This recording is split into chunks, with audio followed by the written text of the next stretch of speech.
Hello, good evening. I want to welcome everybody in the second evening of the November Talks lectures in Prague on the Czech Technical University. I want to welcome our dear guest Astrid Smitham from the studio APPARATA. These years, the lecture series are focused on the topic of housing, and last week we had opportunity to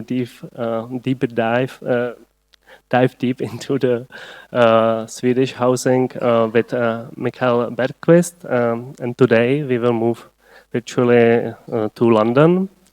Astrid Smitham is an architect, educator, and she is running her studio together with his partner, Studio APPARATA in London. You are focused on problematics of different scales in your practice. You are also teaching in the Architecture Association and Kingston University in London. And I want to welcome you here, and I'm looking much forward for your lecture and your talk. Thank you. So thank you very much for the introduction and the invitation to speak today about housing. So my name's Astrid Smitham, and I'm co-founder of the practice APPARATA, and our work is concerned with helping to create and advocate for spaces for community work and living that are convivial, adaptable, and climate resilient. And this evening I'm going to talk about building homes in the UK, and identifying and addressing some of the specific challenges of the UK housing crisis. And maybe I'll start with why we should look at the UK.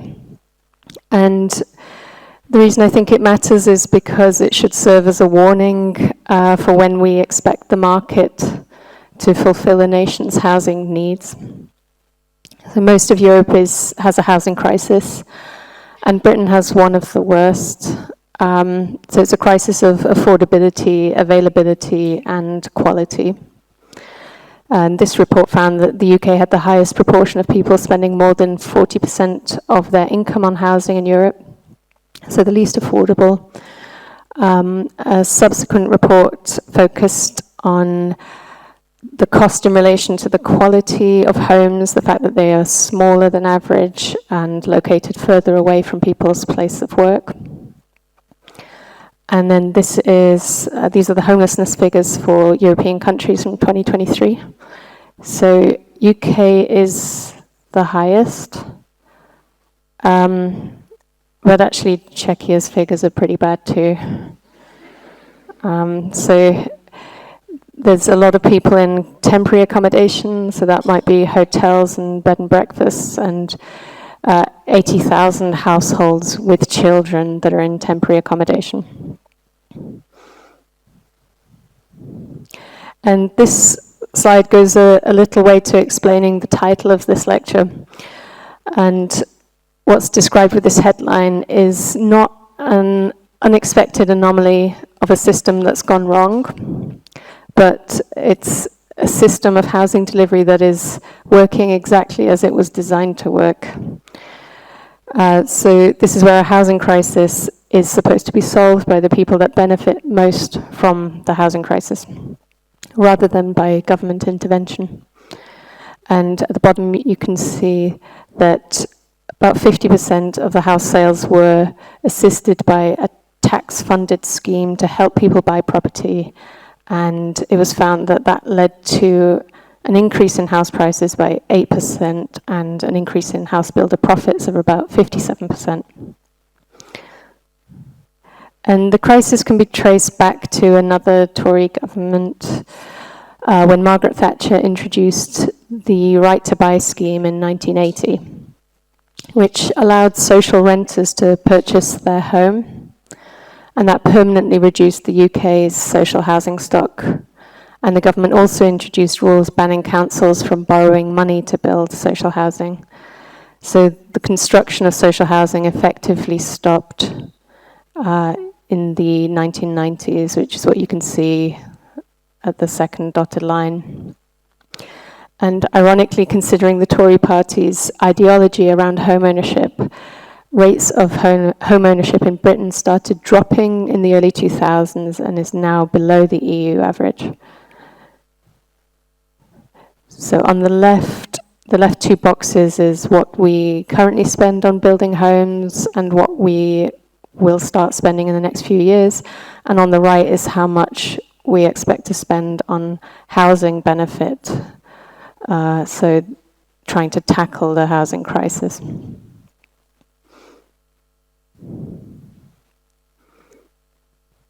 So when the Labour Party started a new government last year, they made building 1.5 million homes central to their election campaign. And this sounded like good news. Angela Rayner, the housing secretary at the time, made this statement 2 years ago, that there's going to be a next wave of social houses, and nice ones, green ones, ones you want to live in.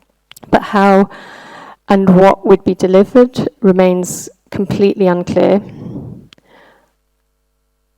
And what we know is that one of the first moves the government made on housing was to set up a joint venture with Barratt Developments, Homes England and Lloyds Banking Group.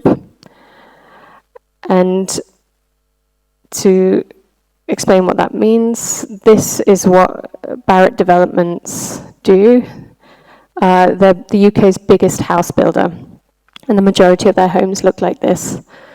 So that's semi-detached home, joined together. They share a wall, but no shared facilities, not even shared bins.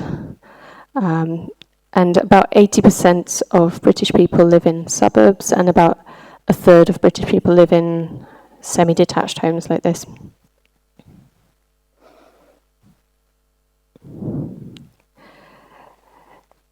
So the early versions that started in the 1700s, and they really started to be built at scale in the interwar period, and especially post-war. So this is a cereal box advert from 1981, 1 year into the Right to Buy scheme, and it's part of Barratt's elaborate marketing campaigns where the house is as much a product as the dishwasher and the microwave. And it also shows you who's supposed to be living in these homes. It's a neat nuclear family. And it carries forward to today, interwar and post-war suburban ideals, identity relations, use expectations, presumptions around the nuclear family, irrespective of their relevance today. So this is one of the early design guidance plans where there's a family eating and the woman is in two different places in the kitchen working hard. And the developments are also land hungry and car-based, when the UK has been identified as one of the most nature-depleted countries in the world. And this is the same company that last year had to demolish an estate as soon as it was completed due to faulty foundations. In 1985, Margaret Thatcher bought a Barratt's home, so she threw her support behind the company then, kind of as is happening again. So we find it useful to talk about this 40-year period from when Thatcher implemented her housing policies to today. As the start of that period marks the end of Britain's golden era of social housing design. So this is Alexandra Road by Neve Brown, and it was completed the same year that Thatcher came to power.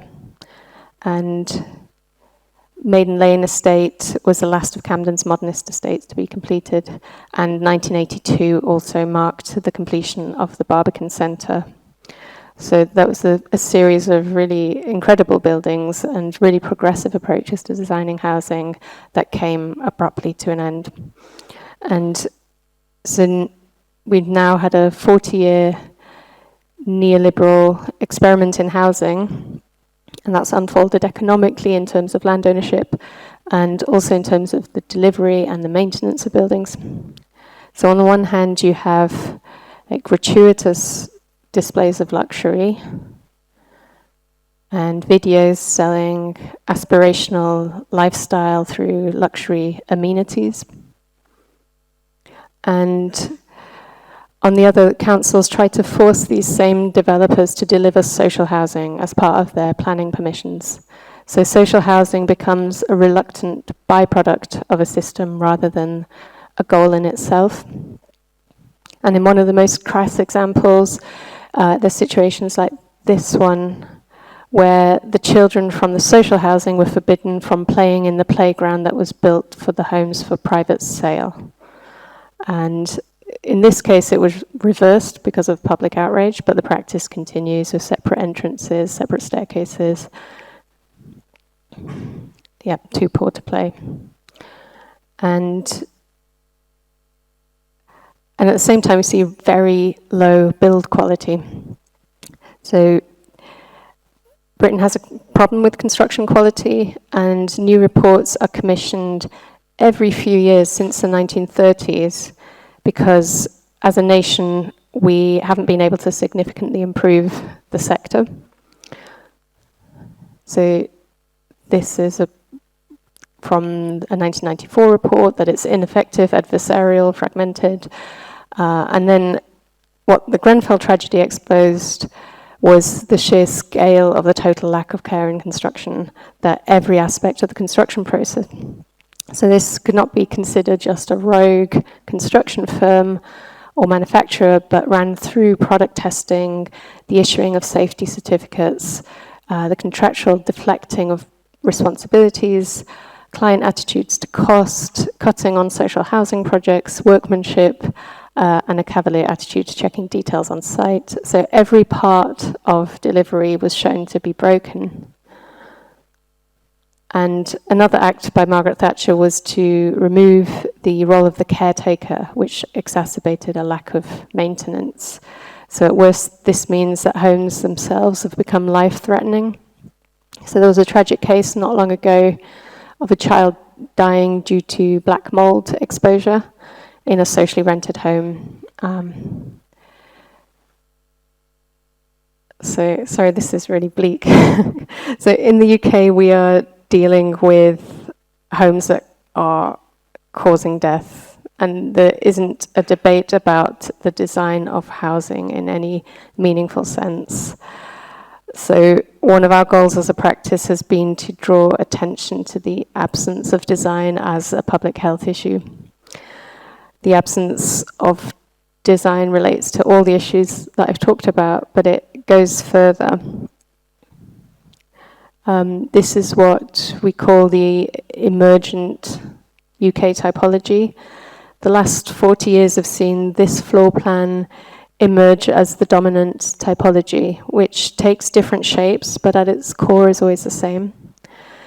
This is the apartment arranged around an internal corridor with a high level of compartmentalization and a use-specific division of rooms.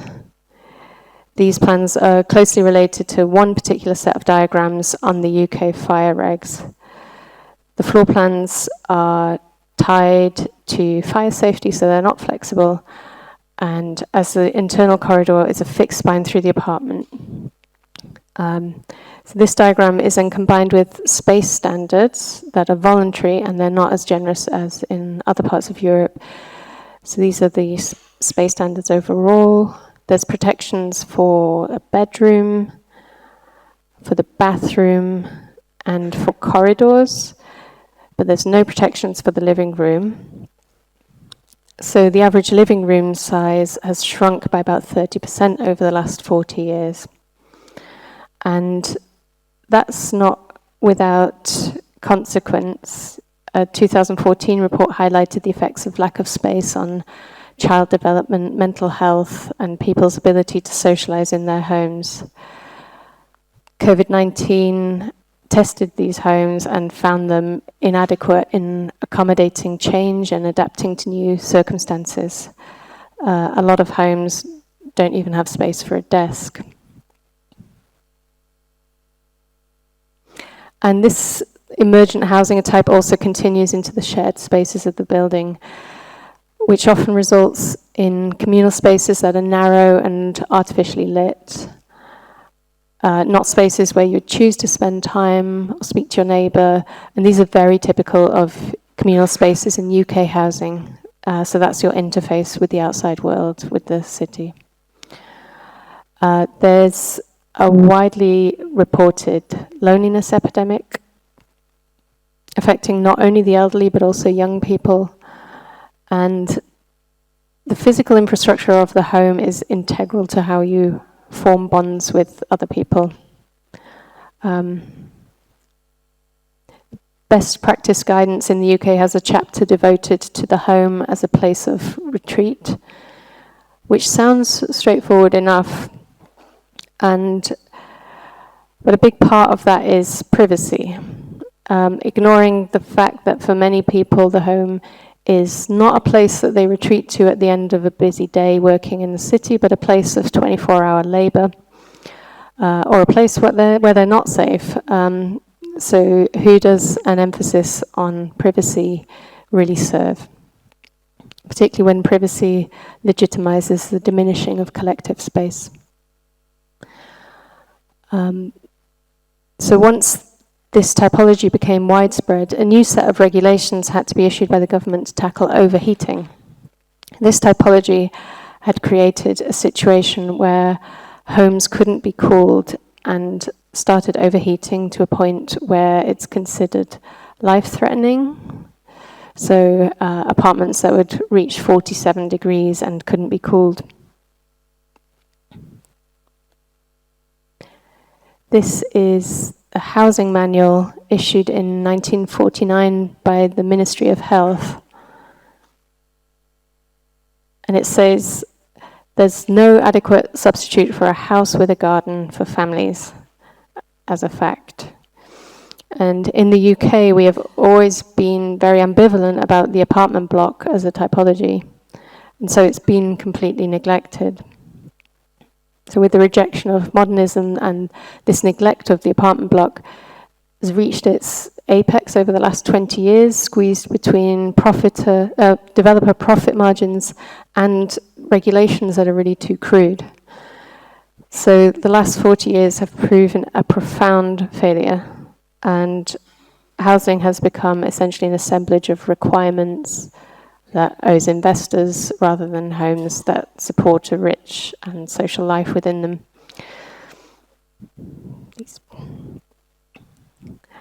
So I'm going to introduce a project called House for Artists, and how with that project we were trying to systematically address the critical issues in the UK that I've talked about. And that includes poor quality, lack of access to community spaces, the loneliness epidemic, and also how to provide individuals and communities with meaningful agency in increasingly precarious circumstances. And it's our view that the best we can do as architects is to make propositions and show alternatives. So House for Artists provides 12 homes for artists and their families, shared workspace on the ground floor and a public art space. And it's a building where the homes, the workspace and community space are closely connected spatially, socially, and in terms of how they operate. The building was designed for London Borough of Barking and Dagenham, so for a local council, together with an arts charity called Create. So it wasn't for a cooperative, it is social housing. So there wasn't a group that was already known at the start. But the brief for an invited competition back in 2016 was to design a building where artists would pay social rent levels, and in return for this they would contribute to running a public program on the ground floor, tackling both lack of affordable work and living space for artists, as well as reduced access to community spaces in the context of economic austerity. The 2014 report showed that while creative and cultural industries contributed 21 billion to the London economy, artists were among the lowest earners in the UK, making under £10,000 per year from their work. And their vulnerable position meant that artists were leaving London in high numbers, unable to pay the rents, and the Greater London Authority wanted to do something about that. So through a partnership between the charity and the local government, a site was found in Barking, which is in East London. This is Barking Centre. And there's a site on the right between two larger blocks. And the wider site tells the story of a lot of London development. First, terraces were built in the late 1800s. Then these were demolished and replaced with a post-war estate in the 1960s, which in turn was demolished and replaced with a more recent estate made of blocks and a return to terrace houses. So the site was a plot owned by the council, left over from that development. So the first move was to ensure the circulation space is light, airy and sociable and acts as a meeting space. And secondly, we wanted to increase the agency of people living in the building, which for us is about residents in the local community being able to adapt the building to meet changing needs over time. And it's also about the building staying useful in the long run. So this is the circulation space. And the building fits within cost norms for affordable rental housing. It fits in the space norms and the regulatory norms, but it feels more generous. And in this sense, while the House for Artists was designed for artists, for us, it was always intended as a model that is relevant to housing much more widely and as something that's replicable. The building is both a public building, and we wanted that to be, it's a public building and housing, we wanted that to be legible. So you have the front, which reads as a facade of a public building, and the sides that show signs of living. And also for the building to be able to hold its own against much taller towers that are going to be built around it.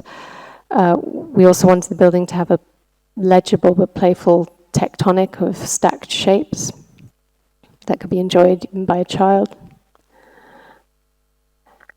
And the triangle shape that helps connect the building to its surroundings, both to the blocks as well as to the terrace houses and the pitched roofs.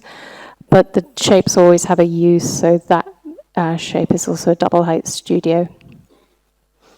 And the design aims to support the forming of communities, both inside the building and in the local area, through shared entrance porticos, a shared yard, lodges shared between households on the upper floors. The building's set back from the original site boundary to make a wider pavement. The ground floor is thought of as capturing part of the street to create a continued sense of publicness and a high visibility and a low threshold to entry. And in this part of London, surveys have shown that there's very low engagement with the arts. Thresholds with big forecourts can be a major barrier for institutions, whereas here you can see what's going on, you decide if you want to take part. And what we found is that passers-by feel quite happy to come in and just ask what's going on and ask if they can celebrate their child's birthday there. So it feels like it's part of the community infrastructure over which they have ownership. The ground floor opens onto a small public courtyard, which in turn opens up to a more private courtyard. So there's both a public gathering space and a smaller safe place for children to play. And the front of the ground floor is fully public, and then the back is for the artists to work. We've been working with the residents on the final layout of the ground floor, and they've decided that they're going to open a ceramics studio there. This is the community space in use for a talk and for dance practice. This is one of the drawing classes led by the residents. And the residents contribute about half a day a week towards running a public program. And how this is done is flexible. So it's also just after school clubs or coffee mornings for the elderly, and all the events are free. This is games night, playing chess. And this is what the residents have called the living room, where the ground floor becomes an extension of the domestic space, where anyone can come in, hang around, drink coffee, kids can be entertained. And this is the board game night with both the residents and people from the local community, again, where the house becomes a house for everyone, with a high degree of informality that institutions and formal events often don't have. So we spoke to a lot of artists during the competition stage who talked about the need for flexibility, who felt that having space and good light was more important than having, say, a big fitted kitchen. And certainly to us, it felt like this project was a way to expand what we assume makes a good apartment in the UK, as it isn't only artists that need flexibility. COVID showed us that everyone needs to be able to adapt their living spaces in unexpected ways. Our response to the brief was to propose highly adaptable apartments that didn't presuppose that everybody would use them in the same way, and that could be equally well suited for living or working. The building has an extremely robust fire strategy.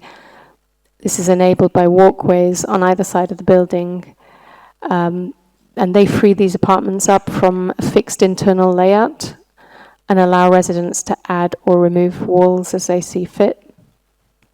And perhaps one of the most important aspects of the plan in terms of privacy and communality is that the living rooms face onto these shared walkways.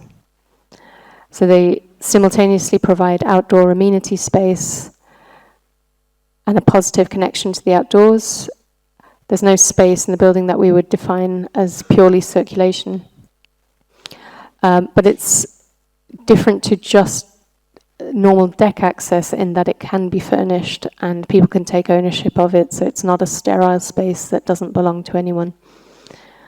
And in terms of community bonds, it's one of the most important parts of the building. Residents have said that it makes them feel safe, that they feel seen if they're coming back late at night, that it's made it easier for friendships to form. And one resident said that having this space helped her daughter grow in confidence by having a safe space outside the home in which to move around freely and speak with other people independently of her parents. And this is a rear walkway which isn't furnished but is well used to just step outside or have coffee. And this is a lift landing where you're most likely to cross paths with other people. And people have actually had dinner in front of the lift. The apartment sizes are exactly the national minimum space standards, but they feel bigger, because where an apartment would typically lose 7 or 8 square meters to an internal corridor, in this case that space is gained for the living room. The living rooms and window spacings are proportioned so that you can add a spare room. And that can meet the needs of working from home, provide an extra bedroom for a grown-up child or a relative that needs care, while still leaving a normal British-sized living room left over. You can claim a bedroom from a neighbour if you're downsizing. or if downsizing and upsizing needs align with your neighbor, you can swap a room around. And the intention is to help a community stay in place rather than having to move when their circumstances change.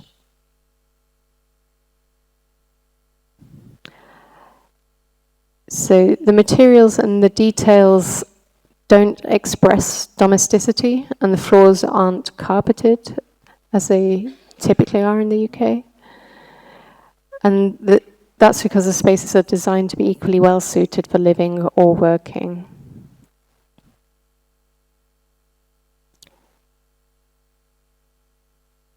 So a bedroom can also be a studio. So here it's for living, and here it's an artist's studio.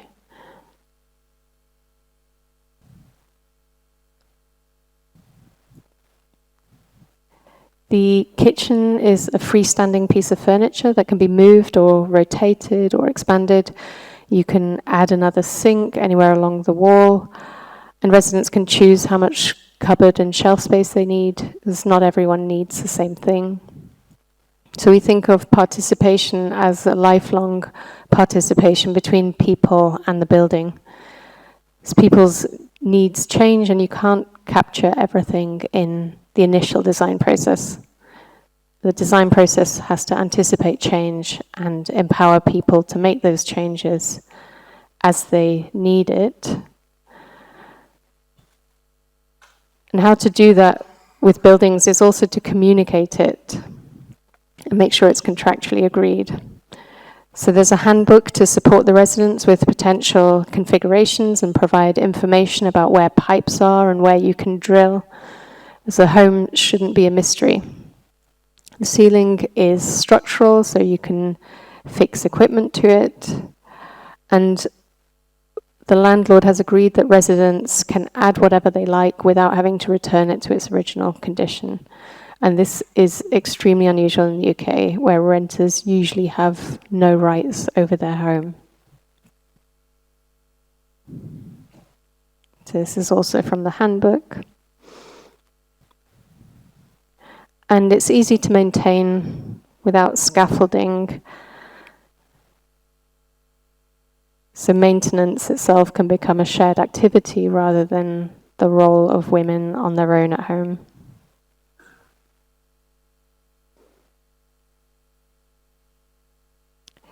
The building was originally designed as a glulam timber frame with a mineral facade. However, the drawings were prepared in the year that followed the Grenfell disaster, and using timber was no longer possible in the UK. So in the absence of using timber, we had to work out how to reduce carbon within the traditional range of UK building materials. So we focused on removing all unnecessary and redundant material, and concrete on its own could be the structure, rain screen, acoustic buffer, thermal mass, waterproofing and fire separation, and everything else could be kept very light. And the formwork was online, so there'd be no additional waste on the building site. So with every reduction, it became simpler and more focused on the essentials of the quality of living in the space. So everything that you see is structural. And the building is made with 50% GGBS concrete substitute above ground and 70% below ground. So in terms of embodied carbon, it had 20% lower than the REBA 2030 targets. So we think it's a materials solution that was right in terms of what was possible in the regulations at the time, and an improvement over the norm, but we still think that Britain has to make drastic improvements in its approach to using timber. So the building has a number of passive measures to improve energy performance, particularly in terms of adapting to a changing climate. So in winter, the sun comes deep into the apartments, like this in December. And then in summer, the sunlight hits the walkways, but the apartments are protected from overheating. So When temperatures went over 40 degrees in London in 2022, the apartments stayed at 26 to 28 degrees without using any cooling measures. Here's some light from above. And the layout optimizes cross ventilation. All the windows in the apartment open fully.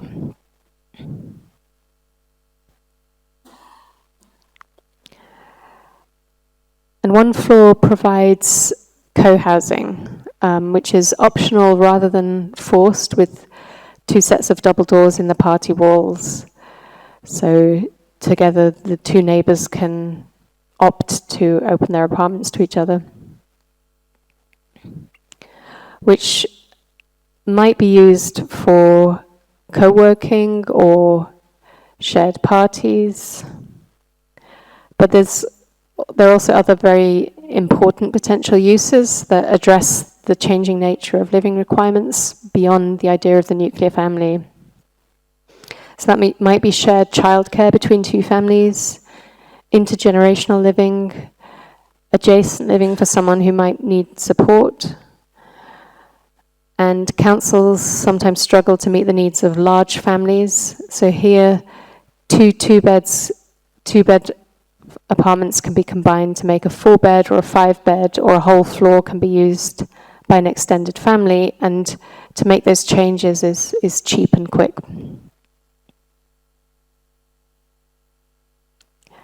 The building was designed pre-COVID, but completed after all the lockdowns. And by having a general strategy for the unknown, it met all the needs that emerged with COVID. So outdoor sheltered meeting spaces, well-ventilated communal spaces, multiple work from home options, as well as scenarios for creating bubbles with neighbors.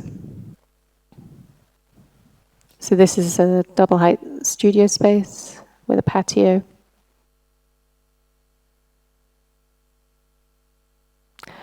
And we also have adaptability on the scale of the building. The entrance is currently designed as an entrance for a public art space, but it could be a school. And it's important to us to think about the building as an independent object that outlives us and can be looked at by people in the future, and decades from now can be used to meet a new set of needs. So the column layout is very simple, and the walls are lightweight and non-structural, which facilitates adaptability across the floor plate. So all the services are easily accessible. So the building could be a school, could be an office building, could be doctor's surgeries, or a mixture of living and working spaces. And it's planned for a number of potential future needs so that it can hopefully meet unknown ones as well.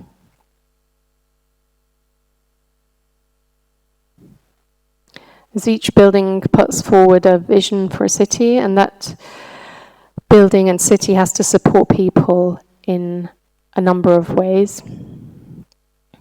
Individually informing communities with neighbours and informing larger communities within the city.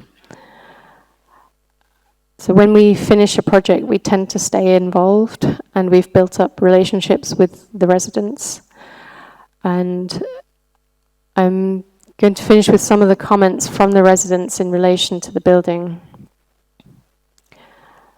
Many residents spoke out specifically about improvements to their mental health since moving in. Besides feeling safe, as I mentioned earlier, they've said that they no longer experience winter depression, that they now feel valued through living in the building, and they feel that this led to them even getting promotions at work within a year of moving in. And one resident said that his family feel calmer and they argue less. One resident said that she had never had a community before, and now she does, and she thinks of all the times in her life when she needed it and didn't have it, like when she was living alone as a single mother, and that she felt that she'd been sold a lie that we don't need community. And one resident said they felt better able to grieve the death of their father through having a physical space and a community in which to grieve. And the reason I say this is not as some kind of praise, but I think these words can help in formulating a different way of formulating what's important about building homes. And that things like building a child's sense of confidence needs to be treated with the same urgency as we would fire safety or the regulations that we're much more comfortable in putting on paper. So the building represents a new model of housing and community space in the UK, but it is grounded in very straightforward practical strategies. It fits within cost, space, and regulatory norms and could be applied more widely. It anticipates change, recognizes that we have to design for unknown futures, and places the agency to handle change in the hands of the residents. So, thank you very much.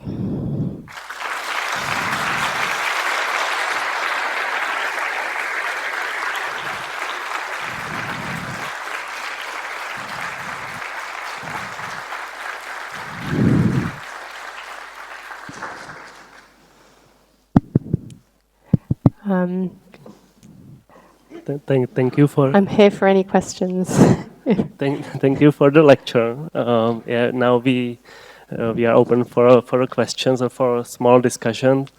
Thank you for your speak. It was really contrastful, as the introduction was really harsh, and the other side, your project is really like almost like ideal case of the housing project, or the really good, really well designed example. I just want to ask you told that you are still in contact with the residents, and maybe were you surprised by kind of special or unexpected use or adaptation of the spaces from the residents, or a really special needs that you didn't expect it before or during the process or the participation in the process? So all the apartments have started to look really different, especially around the kitchen is where all the changes started, and now each apartment has a very different feel. I think one change we didn't expect was some residents partially converting part of their apartment into a greenhouse for plants. I think maybe we didn't expect necessarily a picture rail to go up straight away, but it's designed to do that. And so every change is something that we're really happy about, because that's the intention of it. So during the building site, one of the artists that was going to move in became pregnant, so they asked for the living room to be subdivided because she found she needed an extra bedroom. So even during the build process, people were using the fact that it could change. And there's a family that are planning to take down a wall when their children move out again. So it's something that I think people know is dynamic, and that they can do something with when they want to, and they're sort of making plans or anticipating it. It's still actually quite a new project in the sense of the lifetime of the building itself. So maybe it will come to the more radical adaptation. Ongoing. Do you have a question, or do you want to ask for something? Okay, we can start there. Thank you for the... May I? Jo, můžu? Nebo já nevím, jsem teď nechytil, jestli mám slovo nebo nemám. Anyway. Okay. Yeah, thank you for the presentation. I wanted to ask, I didn't quite catch who was the developer, and I wanted to ask about the design process. Because you mentioned that it was done for Artists Union, and if the future users were in any way involved, as you, Yeah. I mean, you mentioned that someone in the process sort of needed some adjustment. So how did that go? And because it seems to be quite a specific group of people for whom you were originally kind of designing it. So if you could kind of... Artists, it was known that it would be for artists, and it was a collaboration between an arts charity and the local government. So it is funded by the local government and a grant from the Greater London Authority, which is another organisation that bridges across the whole of London. So it is affordable housing from the council. It wasn't a cooperative, but it was led by an arts charity, so it's a bit complicated. It belongs to the council. So it was supervised, and the kind of technical and quantity surveying on all this was done by the council? Yeah, the council or the client completely. So it did have to meet all the requirements of conventional social housing.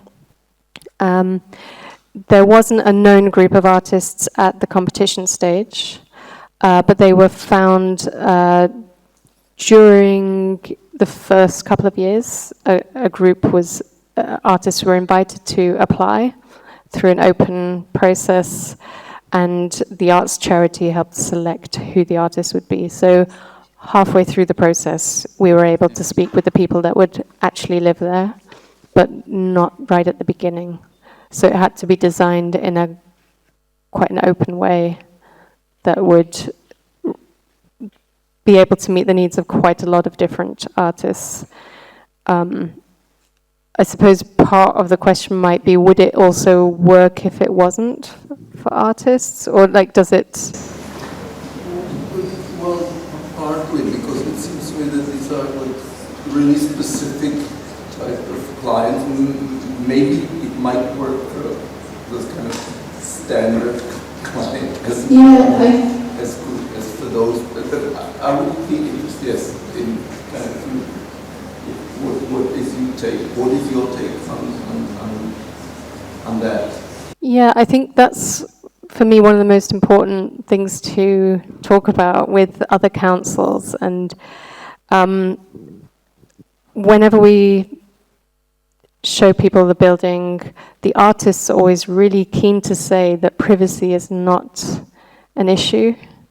And when you're on the walkway, the glass is a bit reflective. You don't actually see deep inside.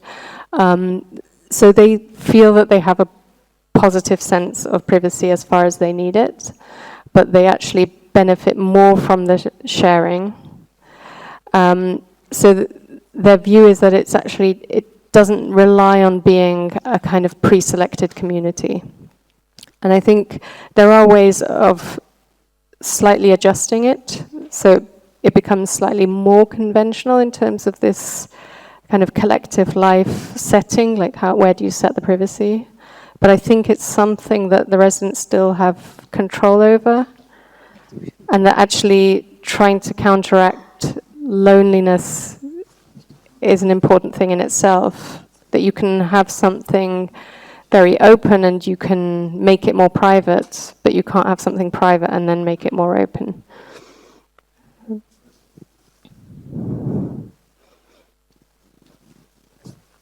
Okay, so a similar question was already asked, but I wanted to ask just a quick question. Has the room selling between residents yet occurred, or not really? The sharing between... Yeah, like room selling. Oh yeah, no, that has not happened yet. Okay. I mean, it's been finished for about 4 years. So that hasn't happened yet. I also, in a way, I don't mind whether these changes are all used or not. I think it's more that the building has the bones that allow for it. And if you allow enough things, some of them will be useful and some won't. And it's also a way to start talking about it in a UK context. Because it's something that is done in other countries, but for the UK, something like that is really quite an unfamiliar idea, but it's a way to start talking about it and allowing councils to have some flexibility over the apartments that they have available. At the moment, they are constantly trying to encourage old people to leave their homes, where people have grown old in an apartment that has 2 or 3 bedrooms, and they're trying to incentivize people to leave their home, but the fact is people don't want to leave their home because it's where their community is. So actually starting to integrate ideas like this is a really relevant way to let people to stay where they are and give the space over. Okay, thanks.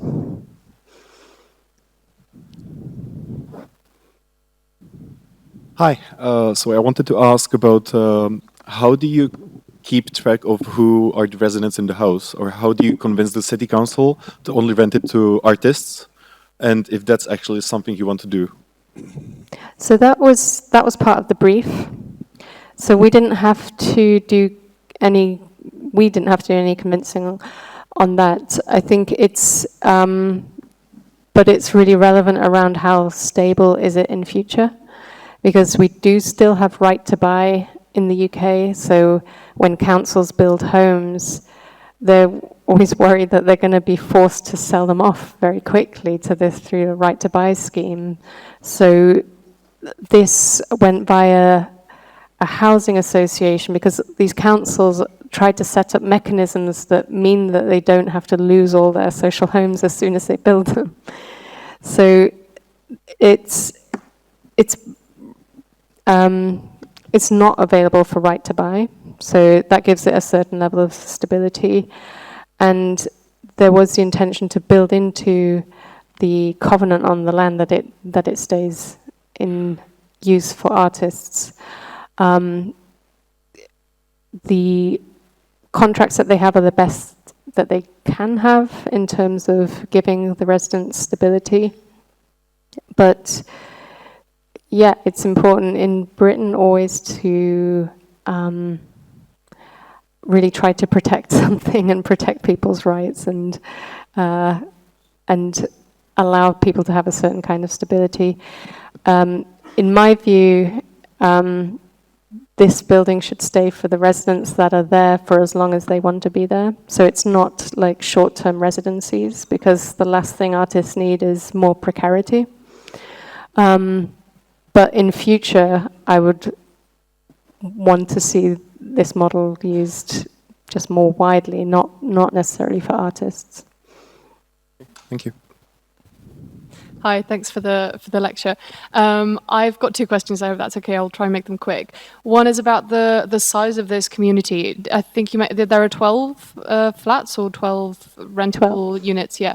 If that's an idea that you worked with, as in like how big can this community be and still stay sort of relatively, I'm not sure if intimate is the right word, but if you understand my meaning, like people who know each other up to a certain extent.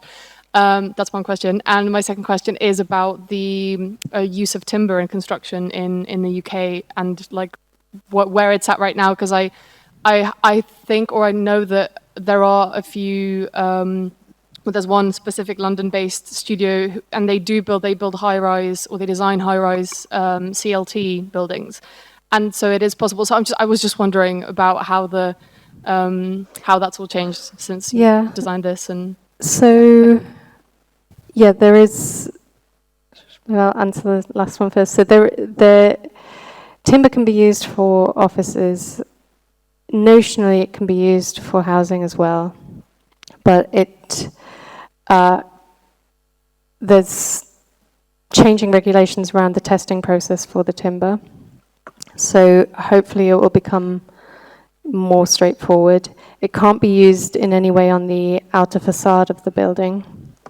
In theory, it can be used internally, but in terms of actually getting GLA funding for that is actually not that straightforward.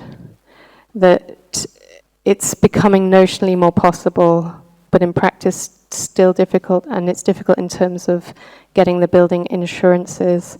So there used to be quite a lot of CLT being built before Grenfell. In the window when this was built, all the regulations were completely up in the air, and it was unknown how we were going to respond, so it pretty much became impossible for a few years. Now it's gradually becoming more possible, but it's still difficult for housing. Straightforward for offices now. The other question was the number. Yeah, or like the size of a community that can be possible to maintain. So the residents, they say that 12 is the magic number, but it's also the number that they're in. So they felt like if there's too few people, it could feel too intimate. And more might be not intimate enough. So I think there's something about being within that realm that just getting that there's something about having a balance between a big enough group and not too big. So I think if it were to be expanded, you would try to maintain clusters that might be between 10 or 15 apartments.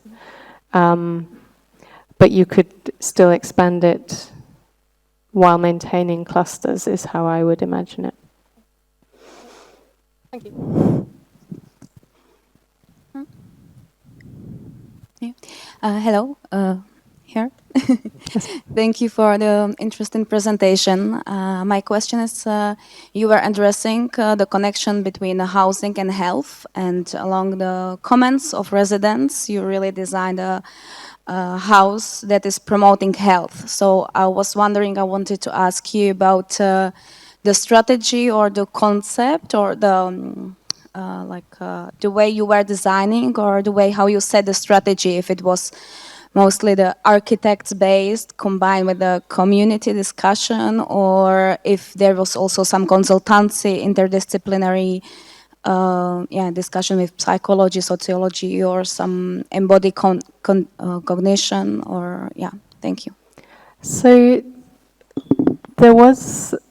we didn't actually work with psychologists or sociologists, but there was a lot of consultation with different groups, including community groups that don't necessarily live together but do volunteering together. We spoke with a lot of artists. So there was a really broad discussion.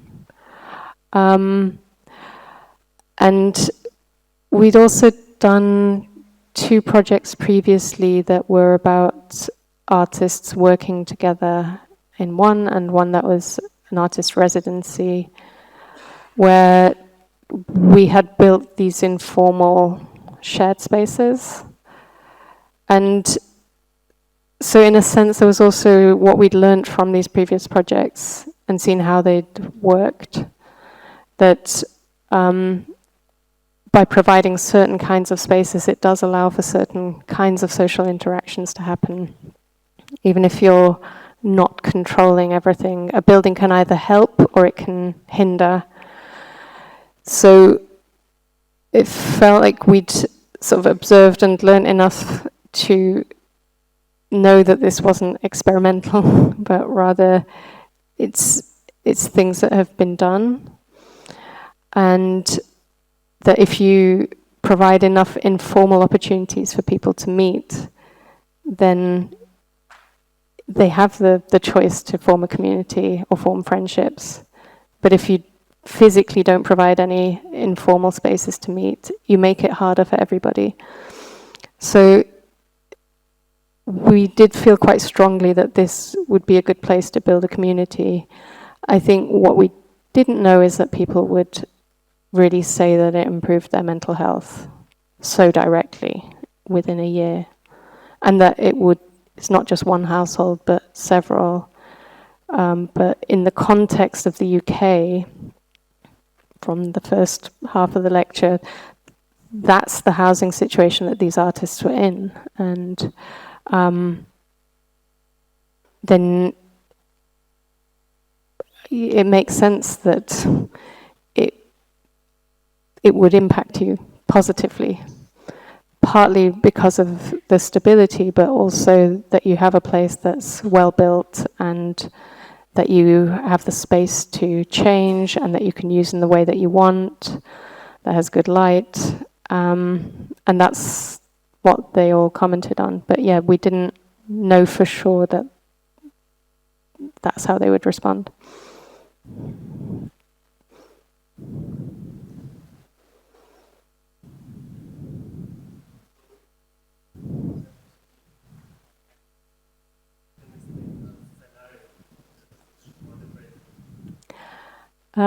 Sorry, like the, I mean, because the crisis and the housing crisis you mentioned and also show us in the first part of the lecture has also a lot of similarities to our situation in Prague. It's not the same, but yeah, kind of overlaps.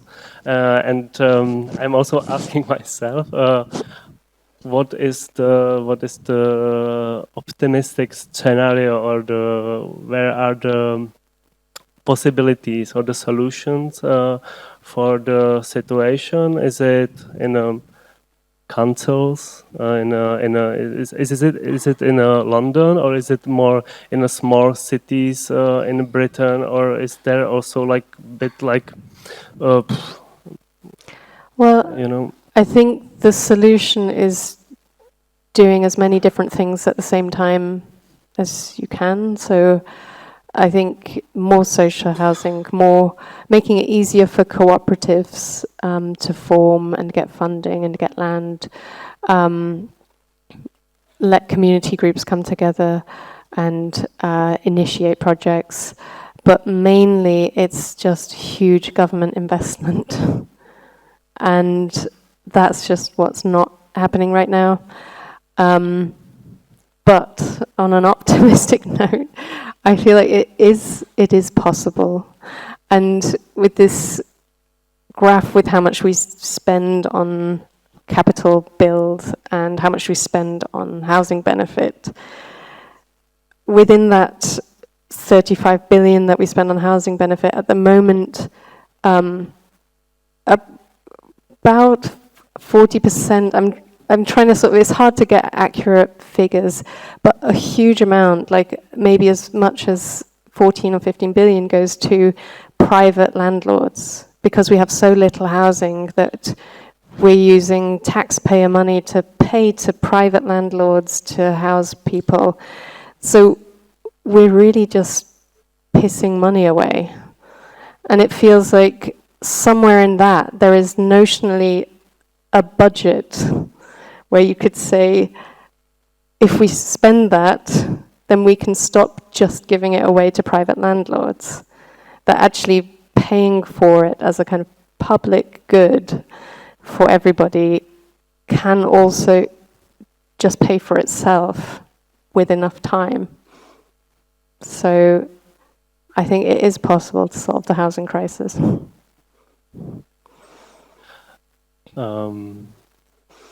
Okay, so thank you for your lecture, and thank you for coming to Prague to show us your project and also for the introduction.